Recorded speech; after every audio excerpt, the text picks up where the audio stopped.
The other thing that you touched on too, and we've touched on a lot of it with our show and our podcast and a lot of our Instagram stuff, is the the culture and the new generation, the millennials, and if you will, and that's a whole nother episode and hours of discussion. But you said something though that that grabbed my attention, was that even as a senior man who's now retired after all these years, you at least are willing to understand why they're asking why. Yeah. Right? You have to. And that, I think I just had a conversation before with one of the guys that was working downstairs, and the conversation was, now everything is instant.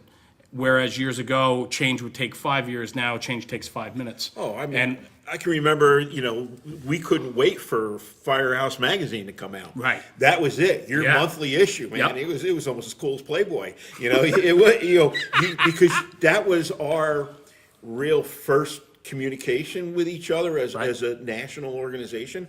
I mean, yeah, we all watched, Emergency back in the day, and before that it was Rescue 8. Right. And then they had with that other bullshit show, Code 3 or whatever it was. Right. That was, yeah. That was bad.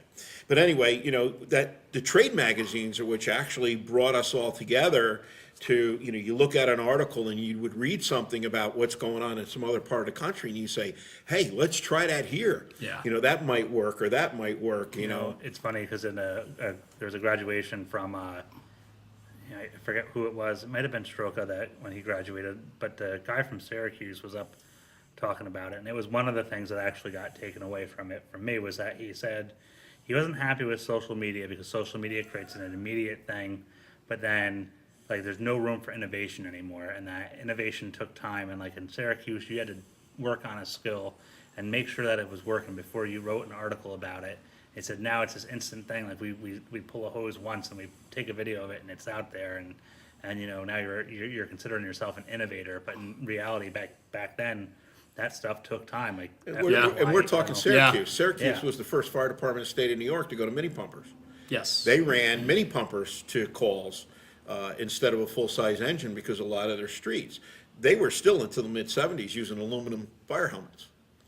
So I mean, yeah, they were innovative in their day. Yeah. I see where the YouTubes there's a pro and con to a YouTube. The pro is that you're getting immediate information on some new technique, and I think the officers and firefighters can utilize that technique to take different people. You turn around and let's say you rob yourself, you write up a lesson outline. Well, now you give it to Jeremy, and now you're giving your version of his lesson plan. Where if you go to YouTube, it's there.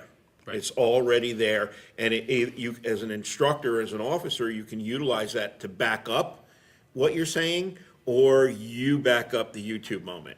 And I think that a lot of people make that mistake. Let the YouTube do the teaching, and I'll back it up. And Yeah. I think it's wrong. I think agree with the you. officer and the instructor need to do the teaching and let the YouTube video back up what they're saying. I also think, Craig, I don't mean to cut you off, but I also think, just on that point, is that we take everything as Bible now. Oh, And yeah. so just because it's on YouTube, and here's the thing, right? Now, my guys practice the Cleveland load for certain stretches, right? And it works very well does. when done effectively and correctly, right? But there's other stretches out there that people put out on YouTube and say it's the greatest stretch, and use this for a mid-rise, use this for row houses, use this. But is it tried and true? Just because it's on YouTube, you might have these firefighters in smaller, slower departments that say, oh, they do it, I saw this, it works, it's great, They don't train on it, they don't practice it, but because they saw it, it becomes Bible. And I think that's a concern when you yeah. start talking about that instant gratification and I having think, that immediate. when Rob came back from Prince George and brought their lay, we must have practiced it for at least 2 weeks.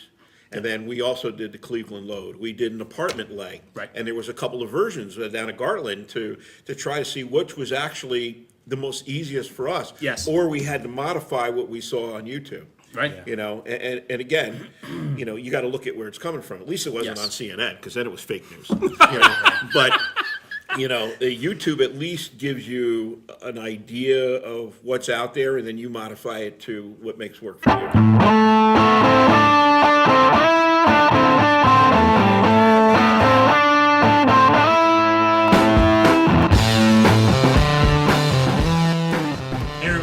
with National Fire Radio. Thanks for tuning in. Catch up with us on social media. We got SoundCloud, National Fire Radio, YouTube, National Fire Radio, Instagram, National Fire Radio, and always Facebook, National Fire Radio. Guys, check us out. Take care. Be safe.